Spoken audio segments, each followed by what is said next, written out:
Drama serial दावत की next episode में आप देखेंगे कि अरीबा बहुत शोर मचाती है और कहती है ठीक है मैंने फ़ैसला कर लिया है, मैं तब तक उस घर में वापस नहीं जाऊंगी जब तक खाला अम्मी वहाँ से नहीं निकलेंगी और वहाँ से निकल के मेरी अम्मी के पास आकर रहना शुरू कर दें। सारे ये बात सुन के बिल्कुल ही खामोश हो जाते हैं और वो गुस्से में अपने कमरे में चली जाती है। मारिया और उसकी मम्मा बड़ा मायूस सी होकर घर वापस आ जाती हैं और वहाँ बैठ के अपने बेटे रेहान को फ़ोन करती हैं और उसे बताती हैं रेहान तुम्हारी बीवी ने ये शर्त रखी है। रेहान को बड़ा गुस्सा आता है, वो कहता है कि उसने ऐसा सोच भी कैसे लिया कि वो ऐसा कुछ कर सकती है।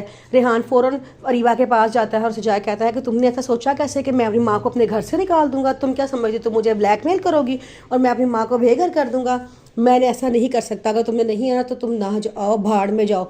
ये कह के उसे गुस्से में वहाँ चला जाता है। तो रीबा को बड़ा गुस्सा आता है, वो अपनी मम्मा के पास चली जाती है और रोना शुरू कर कहती है देखा किस तरह इसने मुझसे बात की है, किसी को ऐसे मनाते हैं, इससे मुझे मनाने की भी कोशिश नहीं की और मुझे ऐसे अल्फाज बोले हैं। तो उस आगे से इसकी मम्मा कहती है कि बेटा तुम्हारी फरमाइश बहुत गलत है, अब तुम एक बात सोचो, अगर तुम्हारी जगह मेरा कोई बेटा होता और उसकी बीवी ऐसी फरमाइश करती तो क्या तुम मुझे घर से बाहर निकाल देते, मुझ पर क्या गुजरती है तुम खुद सोचो।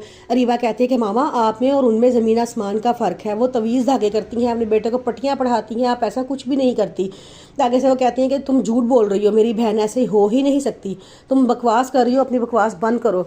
अरीबा कहती है नहीं मामा वो आपकी बहन है इसलिए आपको लगता है कि वो मासूम है और सच्ची है, ऐसा कुछ भी नहीं है। मैंने कह दिया है मैं उस घर में तब तक नहीं जाऊंगी जब तक खाला अम्मा वहाँ से नहीं जाती हैं और ये मेरा आखिरी फैसला है।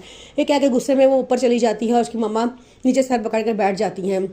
रेहान घर आता है तो उसकी मम्मा कहती हैं कि हाँ बेटा क्या वो नहीं मानी, तो रेहान कहता है कि नहीं मामा वो नहीं मानी और वो मानेगी भी कभी नहीं। आगे से मारिया कहती है कि उसको थोड़ा टाइम देना चाहिए, कुछ अरसे बाद वो बिल्कुल ठीक हो जाएगी और रेहान तुम्हें बहुत अकल से काम लेना पड़ेगा, सारे मामला को बड़े अच्छे तरीके से हैंडल करना पड़ेगा, ये वक्त अब दोबारा नहीं आएगा। आगे से रेहान कहता है कि मम्मा मैं क्या करूँ, वो बहुत ज़िद्दी है, वो कभी भी नहीं मानेगी।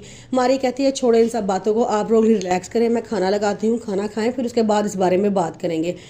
आगे से वो कहते हैं चलो ठीक है। अजद बैठा होता है, उसको बहुत दुख हो रहा होता है, वो दरिया के किनारे चला जाता है और वहाँ खड़े होकर काफ़ी देर सोचता रहता है कि मेरी मामा ने और मेरी बहन ने मेरे साथ इतना गलत क्यों किया, इतना बड़ा झूठ बोला, अंबर और मेरा क्या कसूर था, हम दोनों एक दूसरे से सच्ची मोहब्बत करते थे, हम दोनों को एक दूसरे से जुदा कर दिया।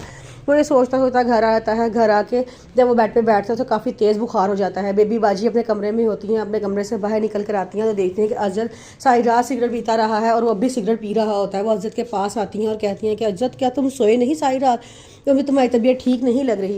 वो उसके माथे पे हाथ लगाती हूँ, देखता है उसको काफ़ी तेज़ बुखार चढ़ा होता है। तो कहती हैं देखो तुम्हें बुखार चढ़ा हुआ है और तुम्हारी बीवी मेके में मज़े कर रही है।